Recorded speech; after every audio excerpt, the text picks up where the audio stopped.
bonsoir à tous. Alors voilà, je suis avec Catherine ce soir pour parler de la ménopause. Alors Catherine, si tu veux bien te présenter et ensuite je me présenterai et on va commencer à aborder la ménopause. Très bien. Alors, en ce qui me concerne, je suis yoga thérapeute et éducatrice ou coach de santé en Ayurveda. Et bien, j'accompagne spécifiquement depuis quelques années les femmes en préménopause, ménopause à reprendre leur santé en main pour retrouver énergie, sérénité, trouver un poids de forme, passer ces années de transition le plus soft possible. Voilà. D'accord, je te remercie. Je suppose que toi-même tu es ménopausée. Oui, depuis un certain temps. D'accord. Et c'est un peu aussi de ton expérience que tu vas transmettre à toutes ces femmes que tu accompagnes, je suppose.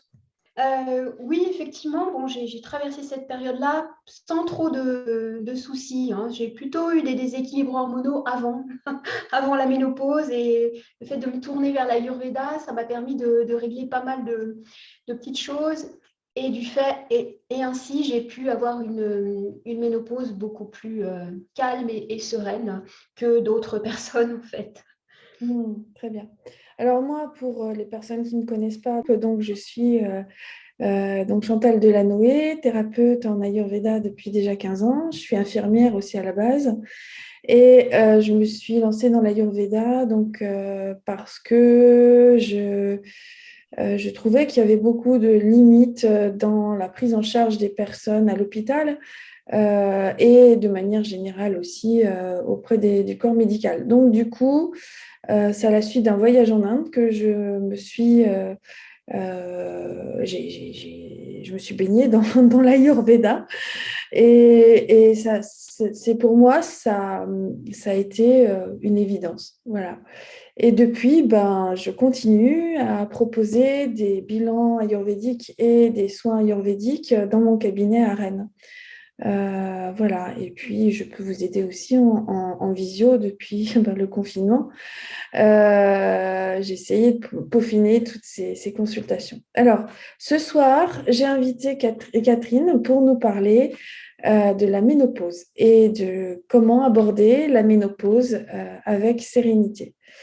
Donc, on va parler d'abord de tout ce cycle féminin et comme certains pourront le voir dans le live que j'ai fait avec Enora au mois de mai, sur l'approche générale de la santé de la femme, on avait abordé justement ce phénomène de la ménopause et elle nous a dit que ce qu'elle avait compris, c'est que l'Ayurveda abordait d'une autre manière, à savoir que si on rentre dans cette phase de l'adolescence où tout se met en place de manière sereine, eh bien, la ménopause n'en sera plus que sereine aussi.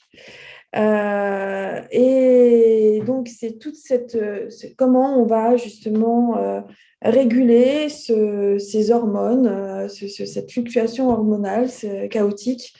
Bonjour Mia, pendant l'adolescence et pendant toute notre traversée finalement de vie de femme. Voilà, avec les grossesses ou pas, avec les fluctuations en tout cas des cycles. Et donc, tu vas pouvoir nous raconter qu'est-ce qu'on va pouvoir mettre en place pour pouvoir aborder cette phase de la ménopause de manière sereine. Est-ce que tu veux commencer par nous raconter la vision de la ménopause par l'Ayurveda, par exemple? Oui. Oui, oui, bien sûr. Donc, cette période de transition de la préménopause, ménopause, avec l'Ayurveda, c'est la transition de l'âge, je dirais, Pitta vers l'âge Vata. Donc, c'est comme l'adolescence où il y a une transition de Kapha vers Pitta. à cette période-là. C'est une transition donc de Pitta vers Vata. Et c'est souvent dans cette période-là qu'on peut avoir un déséquilibre en fait, des trois doshas facilement.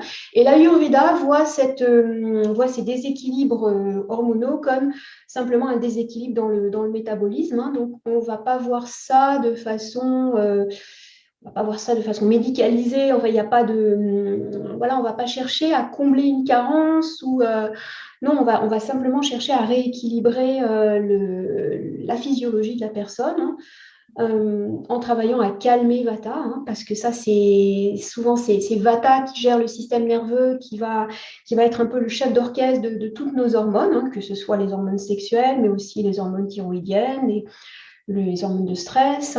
Donc, je dirais, la première chose sur laquelle on va se concentrer en Ayurveda, c'est vrai que c'est calmer le système nerveux. Et donc, on va chercher à aussi soutenir cette période-là avec une nutrition ou des plantes qui vont vraiment soutenir les hormones.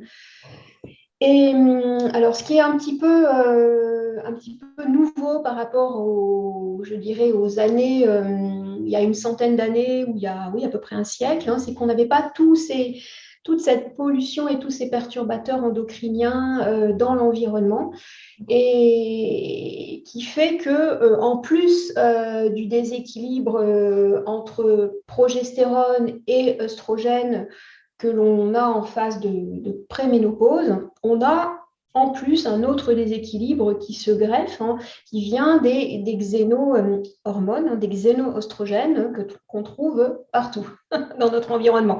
On est bombardé de xéno-oestrogènes, que ce soit les résidus de pesticides dans les aliments, que ce soit les médicaments comme la cortisone, que ce soit la pilule, que ce soit les plastiques, dans les crèmes, dans tous les dérivés du pétrole. Enfin, on en a partout. Et donc ça amène encore plus de déséquilibre, puisque ce sont des oestrogènes chimiques qui miment nos propres œstrogènes endogènes. Et donc, on a encore un peu plus de déséquilibre qui va aller s'installer. Alors qu'on en a déjà un qui commence un peu à s'installer en préménopause, puisque c'est d'abord la progestérone qui diminue avant les œstrogènes. Alors, les œstrogènes, ils font une courbe, des pics, des hauts et des bas pendant cette période de préménopause. Et la progestérone, elle continue à diminuer normalement. Et donc, on a ce souci-là qui n'existait pas il y a quelques centaines d'années, où les gens mangeaient quand même, avaient une alimentation beaucoup plus, je dirais, moins chargée en perturbateurs endocriniens, quoi. Donc, la vision de l'Ayurveda, c'est donc d'aller utiliser l'alimentation, d'aller retrouver une alimentation, je dirais, saine, entre guillemets, parce qu'on ne peut pas se protéger complètement des xénohormones, mais par contre, on peut quand même, il y a des choses de base à... Oui, manger le plus naturellement possible, le plus biologique possible. Voilà, par exemple, si on fait son jardin, son verger, manger les légumes de son jardin, dans lequel on n'a pas mis de produits chimiques. Voilà. Ça peut être aussi, effectivement, si on a si on a des voisins maraîchers, éventuellement aller chercher les légumes et les fruits dans les vergers, chez les maraîchers bio du coin. Surtout, de toute façon, ça va être cuisiner maison, quoi. Et éviter tout ce qui est plat tout prêt. Éviter aussi tout ce qui est junk food, comme les pizzas, comme le kebab, comme les burgers, etc. Les tacos et compagnie. Donc voilà, si on mange ce genre de choses, c'est évident. Et puis en plus, si on boit de l'alcool aussi, il y a l'alcool qui génère beaucoup de glucides derrière et donc qui va augmenter notre propension à grossir pendant cette période-là aussi. Bon, toi, tu vas dégager. Non. Pas facile de se concentrer, avec un chat qui se balade. Donc, on va on va aller effectivement mieux s'alimenter. Mais en fait, la base de l'alimentation, c'est ça qui va justement réguler Vata et qui va permettre qui va nous permettre d'être, en plus de la routine qu'on peut mettre en place, qui va nous permettre d'être plus centré en fait. On est plus aligné. Il faut savoir que dans l'alimentation, il y a quelques siècles, on avait beaucoup plus de phytoœstrogènes qui venaient moduler nos oestrogènes endogènes, soit les augmenter s'ils étaient trop faibles quand on approchait la ménopause, soit les réduire s'ils étaient trop élevés quand on était en période de préménopause. Et les phytoestrogènes, eh bien, on en trouve dans les céréales complètes, dans les légumineuses, dans toutes les herbes sauvages qui étaient très très riches en phytoestrogènes, toutes les herbes vertes, dans les graines de lin notamment, dans tout ce qui est graines germées. On en trouve dans les fruits, les légumes bio, enfin, on en trouve un peu partout, mais actuellement, on a perdu cette alimentation, on a perdu ce taux en phytoestrogènes et voilà, on se retrouve avec un, comment dire, mais ça peut être même dès la puberté, on se retrouve avec un manque de phytoestrogènes dans le corps. Hein. Il faut savoir que les femmes asiatiques, hein, il y a eu des prélèvements sanguins, elles ont des taux de phytoestrogènes, mais 20 ou 30 fois supérieurs. Et elles ont beaucoup moins de plaintes, de problématiques de déséquilibre hormonaux. Ouais, C'est pas vraiment. le genre, par exemple, le syndrome prémenstruel ou l'endométriose ou des choses comme ça, en fait.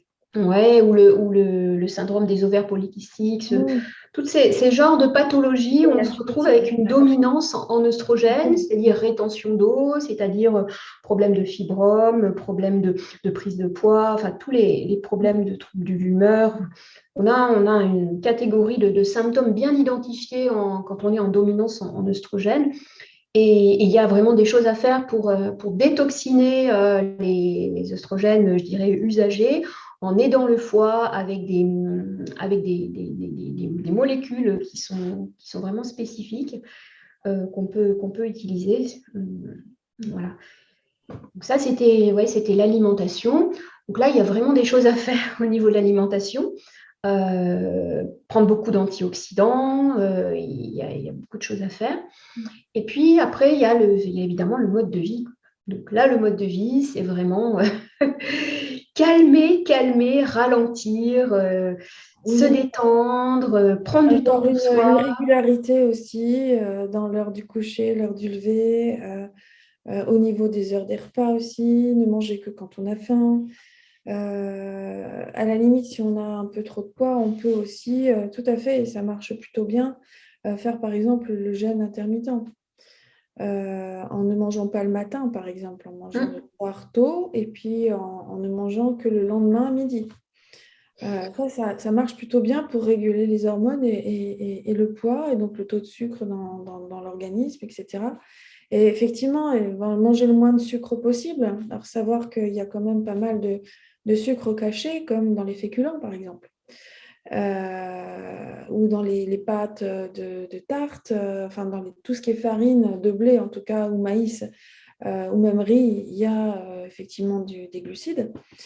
On a besoin des glucides, mais en petite quantité. Et puis quand on arrive dans l'âge Vata, qui est donc justement l'âge de la ménopause, c'est vrai qu'il faut faire attention effectivement à ne pas avoir trop de glucides ou en tout cas des sucres simples en fait, hein, et des sucres complexes aussi.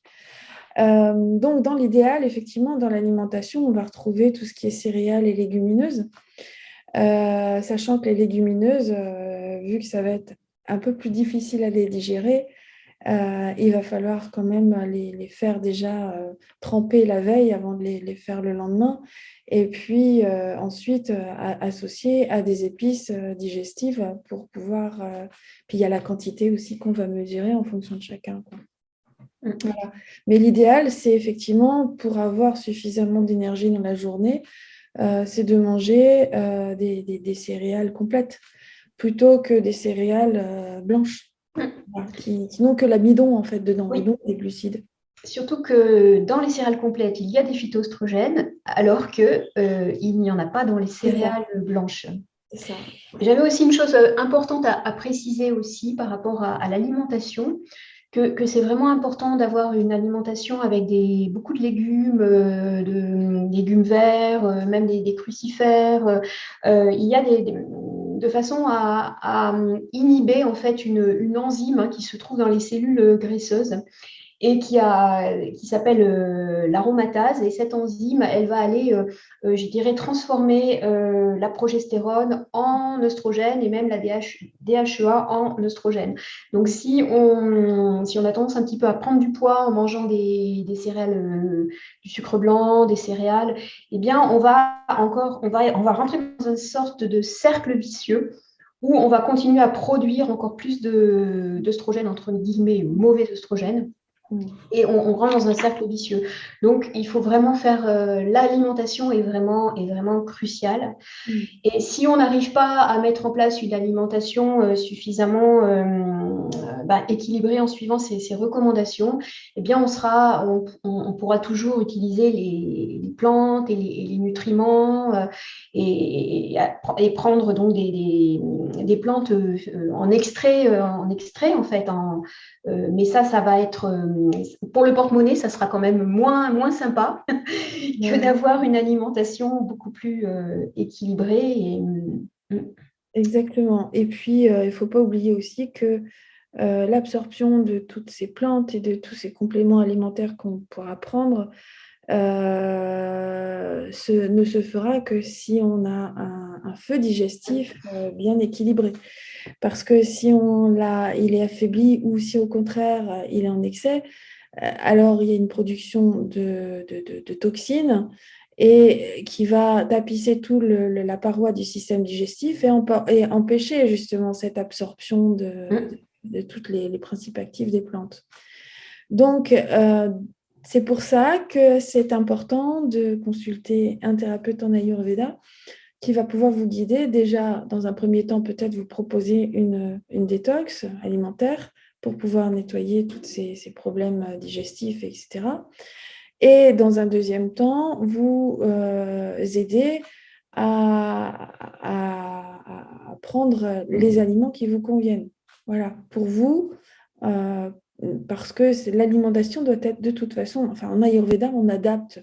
Personnalisé, oui. Voilà, En c'est plus des règles générales. voilà, on ne peut pas faire une généralité en fait d'un cas particulier.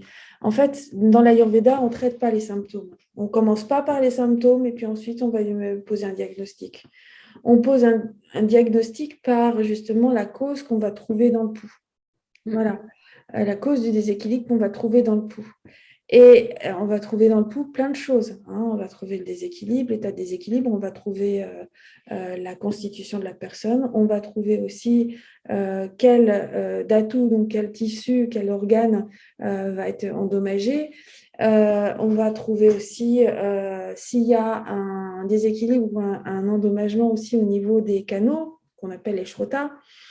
On va pouvoir sentir aussi s'il y a des problèmes au niveau du sommeil, au niveau des pensées, des ruminations, etc. Enfin, tout ça, on va retrouver de toute façon tous les doshas et les sous-doshas qui sont justement déséquilibrés. Donc, c'est super intéressant. Ça demande aussi beaucoup de pratique pour le praticien, et le thérapeute plutôt, et le consultant et l'éducateur en santé ayurvédique pour vraiment déceler tout ça. Voilà. Et c'est à la suite de ça et de ce que va nous dire la personne en fonction de son état d'énergie dans la journée, en fonction de son sommeil, en fonction de son métabolisme et de son mode de vie et de ses habitudes alimentaires qu'on va pouvoir le guider au niveau de la routine qu'il faudra qu'elle mette en place. Et avant de mettre en place une routine, il va falloir qu'il y ait peut-être une cure de détox alimentaire à faire pour justement permettre au corps de se régénérer tout seul et de retrouver son état initial. Voilà. Bien, ben, donc du coup, c'est toujours la même chose. De toute façon, à chaque fois quand on fait des lives, hein, on reste toujours sur la même base, c'est ça. Et ensuite, pour la ménopause, ben, du coup, quand on rentre dans la ménopause, la préménopause dure combien de temps à peu près, Catherine, avant qu'on soit complètement ménopausée? Ah, ben, c'est très variable hein, en fonction des femmes, hein. Bien sûr. Mais dès l'âge de 35 ans, ou même peut-être avant, déjà on commence à avoir on peut avoir un déséquilibre et la progestérone commence à diminuer. Donc pour certaines personnes, ça passera sans aucun souci, et puis pour d'autres, il y aura des déséquilibres. Donc Mm. la préménopause, ça peut durer entre 2 ans et 10 ans avant la ménopause, voire même plus longtemps. Mm. Mm. C'est selon les femmes, oui. Effectivement, pour moi, ça a été 10 ans. Ouais, ouais. Ça a commencé effectivement. Et c'est à ce moment-là que si voilà, parfois on se pose des questions parce que certaines femmes peuvent ne pas être trop, comment dire, peut-être mal conseillées, hein. Il faut vraiment être à l'écoute de son corps et essayer de voir un petit peu ce qui se passe. Et bon, ces femmes-là qui ont des symptômes vont aller voir ou leur médecin ou leur gynécologue et elles n'auront pas beaucoup de solutions qui vont leur être proposées, hein. Je dirais, les médecins, si c'est entre guillemets, des bons médecins, ils vont dire, bon, bah, écoutez, madame, on n'a rien à vous proposer, qui marche vraiment, ça va passer, rien à faire. Parce qu'aller proposer un traitement hormonal, Surtout que c'est pas une maladie en fait, hein, la voilà, ménopause. C'est juste une c'est étape de la vie, hein. Donc du coup, connaissant voilà. les effets secondaires et que ça ne règle rien, en fait, le traitement hormonal. Bon, alors on peut repartir chez le médecin avec des antidépresseurs ou avec une pilule. Bon, Ils c'est vont pas le faire moyen. qu'aggraver les choses en fait au final, hein. Le Hein. problème, c'est que ça va faire qu'aggraver les problèmes déjà, Ouais. déjà, Sur le déjà. long terme, oui, parce qu'à un moment donné, il va bien falloir les arrêter, Ouais, ces hormones, hein, parce qu'on on peut pas les garder pendant plus bien sûr. certaines fenêtres, hein. Et là, ça va revenir aussi fort qu'avant.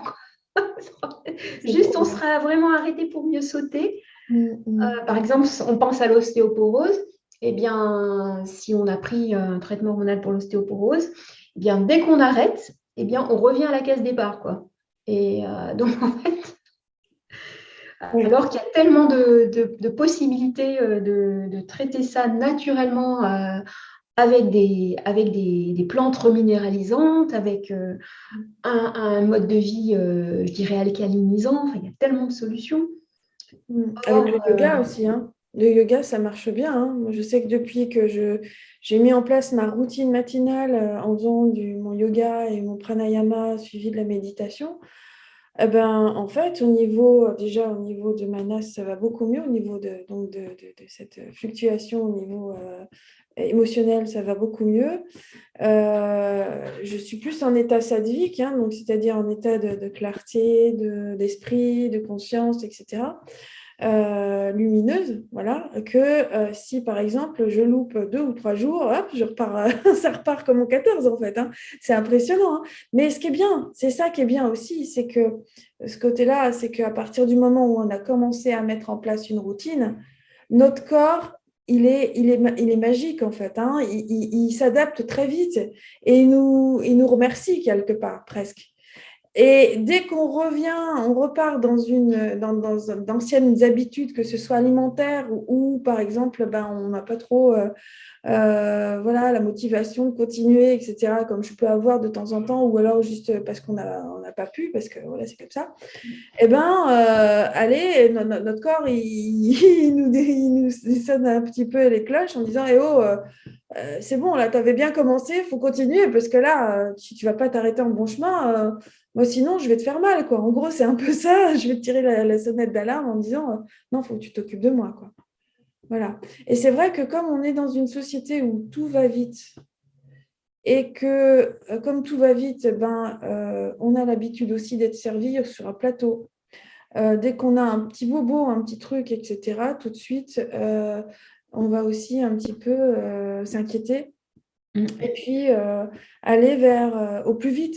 Voilà, au plus vite, donc c'est-à-dire aller voir le médecin qui va nous donner des cachetons et puis pour les symptômes qu'on a, qui vont marcher ou pas. Voilà. puis après, on va rentrer avec ça, puis on sera content, quoi. Ben non, en fait, c'est pas comme ça que ça marche. Le vivant, vraiment, ça s'observe. Voilà. Et on est vivant. Donc, ce que vous observez à l'extérieur, dans la nature, c'est pareil. On est à l'image de ce qui se passe dans la nature.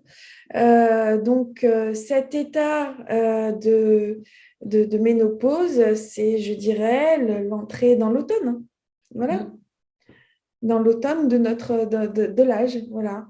Et donc, qu'est-ce qui se passe en automne? Il y a de l'assèchement, il y a des feuilles qui tombent, la sève monte moins vite.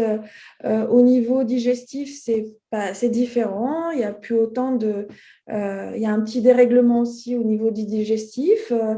Ça peut être assez aléatoire aussi au niveau de l'envie de manger ou pas, de la faim. Il va y avoir pas mal de fluctuations au final. Voilà.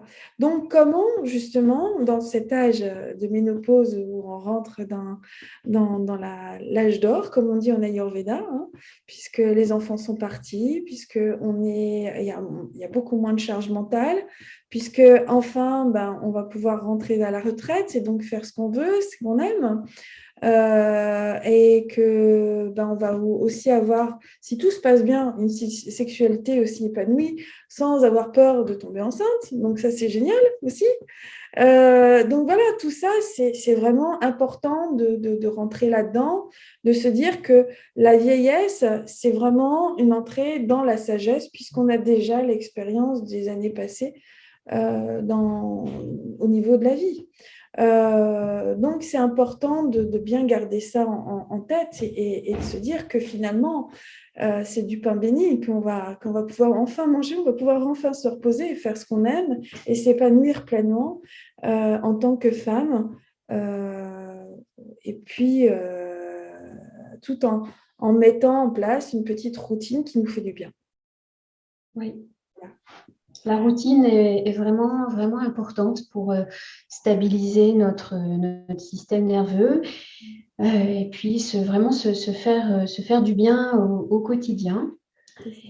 Et c'est vrai que cet âge de la ménopause, une fois qu'on n'a plus à s'occuper des enfants, que les enfants ont quitté le nid pour la plupart, vraiment c'est un temps qu'on peut garder pour nous de retour sur soi et de s'interroger sur vraiment qui nous sommes réellement. Est-ce qu'on va aller s'identifier à notre corps qui est en train de, je dirais, de vieillir, ou est-ce qu'on va s'identifier à quelque chose de plus profond en nous eh bien, en fait, qui ne meurt pas, hein. Donc, c'est ça, voilà, toute cette opportunité de cette entrée, je dirais, dans l'âge, le troisième âge ou un autre âge, de faire d'avoir cette opportunité de retour à soi. Alors, c'est pour ça qu'il faut que notre travail nous le permette aussi, parce que si on est submergé de travail, mais normalement, dans cette phase-là, comme on n'a plus les enfants, on a plus de temps pour nous. Donc, c'est la question à se poser, c'est qu'est-ce qu'on veut faire après cette ménopause, qu'est-ce qu'on veut faire de notre vie, vers quoi on veut se tourner. Enfin, c'est vraiment une phase d'introspection et je vois des femmes qui vont aller se tourner vers l'humanitaire, qui vont envie de laisser une marque dans leur, une trace, une marque dans leur vie, en fait, hein. D'autres qui vont plus faire un retour en soi. Donc vraiment, c'est une opportunité, une chance à saisir, de s'interroger vraiment sur qui nous sommes réellement. Et de ne pas s'identifier à notre corps, de courir après la jeunesse, de vouloir chercher à rajeunir, même si l'Ayurveda, c'est une science entre guillemets, du rajeunissement. On peut tout à fait vieillir en bonne santé, donc ça c'est un peu le but d'utiliser l'Ayurveda pour vieillir le mieux possible et en bonne santé, mais sans en faire une obsession de pas de rides, de pas de cheveux blancs. Il faut trouver cet équilibre de retour à soi en fait voilà, voilà, c'est un petit peu C'est accepter les choses telles qu'elles sont, finalement. ouais, voilà, lâcher prise. C'est vraiment accepter, voilà, il y a ce qui est, il y a ce qu'on en fait.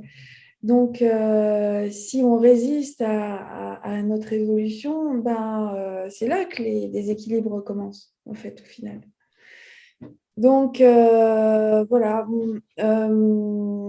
Alors, tu proposerais, toi, comme petite, qu'est-ce que tu aurais comme conseil à proposer aux personnes qui rentrent dans la ménopause aujourd'hui? Alors, waouh, ça va peut-être dépendre de la personne, Bien sûr, mais mais grosso modo, peut-être ce qui me vient à l'esprit là, c'est de ralentir. Parce que je pense qu'on vit complètement. dans un monde ultra connecté, à toute allure. Donc vraiment, ça serait, on se dépose, on Mhm. ralentit. Je proposerais aussi aux personnes de démarrer le yoga, parce que ça, c'est vraiment une discipline formidable pour cette période de la vie, parce qu'elle est vraiment très complète, quoi. Elle s'adresse au corps physique, elle s'adresse au corps physiologique, elle travaille sur l'énergie vitale, sur le système nerveux, sur la relation à soi, sur la spiritualité. Donc, moi, je proposerais, enfin, je conseillerais de se mettre au yoga, bien sûr de choisir un yoga adapté, et puis ouais, de ralentir, et puis voilà, de faire un point sur son alimentation, faire un peu un check-up, hein, d'aller même voir un praticien en Ayurveda pour faire un check-up, pour partir sur de bonnes bases, et puis bon, bah, s'il y a des déséquilibres, travailler sur ces déséquilibres, bien sûr. Mm. Mhm. Mhm. Il me semble que tu as fait un programme par rapport à ça pour les personnes qui veulent aller plus loin dans justement la prise de conscience de soi, la connaissance de soi et en plus, c'est un programme où tu les accompagnes vraiment en douceur, avec beaucoup de bienveillance. Tu peux nous en parler?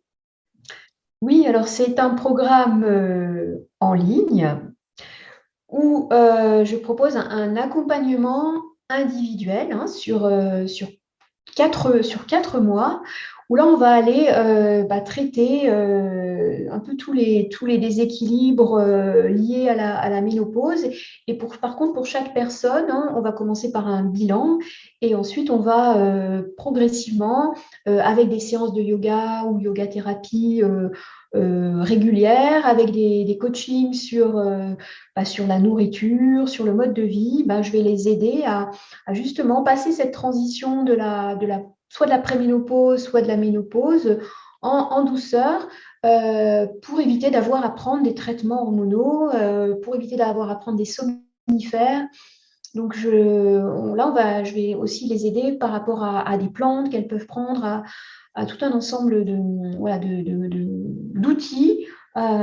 Et dans ce programme, elles auront aussi la possibilité d'être complètement autonomes ensuite dans leur vie future, avec l'Ayurveda. Donc des outils vraiment pour vieillir en bonne santé, je dirais, hein, et avec du yoga, de la méditation, etc.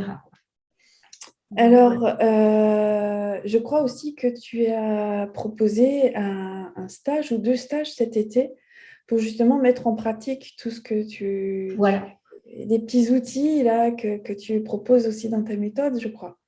Tu peux nous en Oui, parler aussi de ça, de ce voilà, stage? parce que c'est intéressant comment dire, si on est un peu en immersion avec un groupe de femmes, hein, et Mm. qu'on peut se motiver ensemble et avoir des outils pour pouvoir bien démarrer, ça donne vraiment une motivation voilà, pour pouvoir démarrer sur un autre rythme de vie. Donc, dans ce stage en présentiel, dans un lieu vraiment chouette, dans le Marais Poitevin, eh bien, on va aller un peu travailler sur soi, sur qui nous sommes. On va aller utiliser le yoga aussi pour se relaxer, se détendre. Il y a des massages. Et puis, on va aller voir un petit peu les bases de l'alimentation pour la ménopause, hein.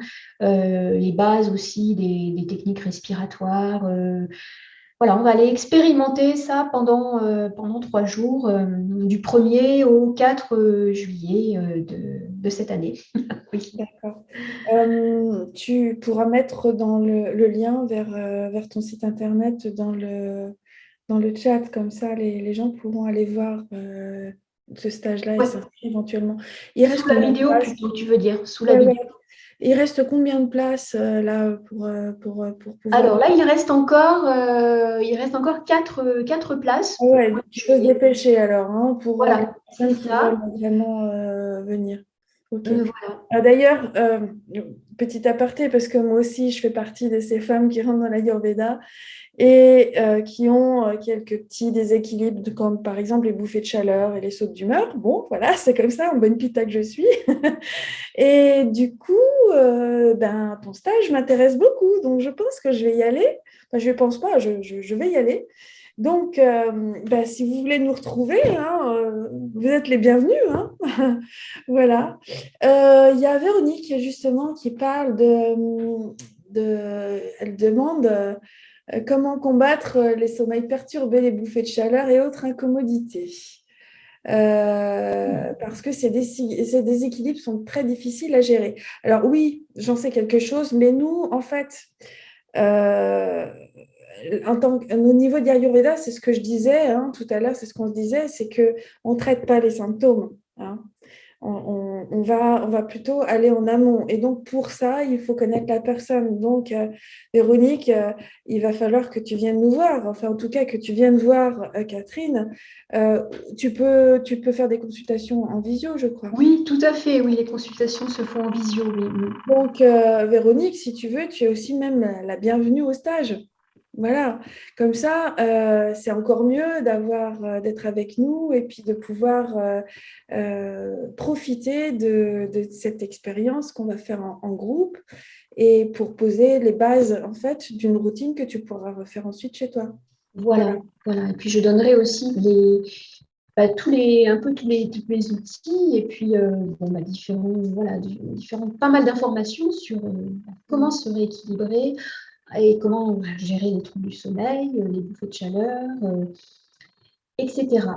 Alors, Véronique se demande où se passe ce stage. Alors, il se passe dans le Marais Poitevin. Est-ce que tu C'est- pourrais être un petit peu plus précise? Voilà, c'est en Vendée. C'est en Vendée. À quel endroit? Alors, c'est en plein cœur du Marais de Poitevin, donc c'est un coin complètement paumé. Si je vous dis le nom, ça ne vous dira rien, c'est Mouzeuil-Saint-Martin. En tous les cas, dans un gîte avec une piscine chauffée où vous pouvez aussi réserver des massages Oui, ayurvédiques, je vais venir. Hein. plein de choses. Donc, on mange très, très bien bio, bien sûr, du potager ou local. Les hôtes sont charmants. Ils nous donnent même les recettes de leur plat. Bon, c'est vraiment c'est la deuxième fois que je l'organise là-bas et c'est très chouette. Hein. Donc, Donc, si n'hésitez vous êtes, pas. on peut arriver par le train facilement. On vient vous chercher à la gare la plus proche, hein, gare routière ou gare. C'est Fontenay-le-Comte, hein, je crois. C'est Fontenay-le-Comte si vous n'êtes pas véhiculé. Mm. Et puis pour celles qui viennent de Rennes hein, ou qui sont entre Rennes et puis donc justement le Marais Poitevin, je peux faire aussi du covoiturage. Voilà. Voilà. Alors Véronique, est-ce que tu as d'autres questions à poser? C'est le moment. Sinon, il y a d'autres personnes qui sont sur le chat. On est 5 ce soir. Donc les autres 5 personnes, n'hésitez pas à poser des questions. C'est le moment. Voilà. Et en attendant, eh bien, moi, je peux vous parler aussi de ce petit challenge de 5 jours que j'ai mis en place sur mon site internet qui coûte juste 20 euros et qui vous permet de mieux intégrer les bases de l'Ayurveda sur 5 jours, donc que ce soit au niveau alimentaire, que ce soit au niveau yoga, au niveau respiration, au niveau méditation. Il y a plein de tips et de propositions pour pouvoir commencer à mettre des bonnes bases dans votre quotidien. Voilà, pareil, je mettrai la description dans les commentaires sous la vidéo. Voilà. Alors, je vois qu'il n'y a pas d'autres questions. Est-ce que tu veux rajouter des choses pour ce soir, Catherine? Euh, Ces belles femmes que nous sommes. Moi, j'encourage vraiment les femmes à se tourner vers les médecines naturelles, hein, même vers l'Ayurveda pour pallier à leurs symptômes. parce que c'est efficace, ça fonctionne. Vraiment, il y a des solutions. Donc, ne restez pas avec vos symptômes parce qu'on vous a dit que c'était normal d'avoir des bouffées, qu'on pouvait s'en... Vraiment, on peut se débarrasser de ça. Alors, peut-être pas en une journée, peut-être pas en prenant une pilule et c'est tout, mais vraiment, avec une approche naturelle, il y a des solutions qui fonctionnent. Donc, ne restez pas avec vos divers symptômes vraiment désagréables qui peuvent vraiment parfois pourrir la vie. Vraiment, vraiment, parce que les choses, ça peut prendre vraiment, ça peut durer, quoi. Ces symptômes, ça peut Mm. durer assez longtemps, hein. Mm. Euh, Vraiment, Est-ce passer à l'action. est-ce que tu aurais éventuellement des conseils pour leurs compagnons ou leurs compagnes, enfin leurs compagnons qui sont avec elles? Parce que c'est vrai que c'est pas facile non plus pour les hommes qui nous accompagnent dans ces moments-là. Est-ce que tu pourrais aussi éventuellement leur donner des petits conseils pour aider leurs femmes? Alors, tu veux dire pour la baisse de la libido, par Oui, exemple? par rapport à ça, par exemple, je sais qu'il y a des personnes qui peuvent aussi avoir de la sécheresse au niveau vaginal. Donc, au niveau des rapports, il y a aussi cette fluctuation hormonale qui fait que, eh ben, on a la gestion des émotions avec la culpabilité, de la colère, euh, de la fuite. Voilà, il y a pas mal de peurs qui ressurgissent aussi à ce moment-là. Et ben, quel conseil tu pourrais donner à nos compagnons qui sont là et qui nous voient changer? Alors, c'est vrai que moi, je vois pas trop les compagnons d'habitude.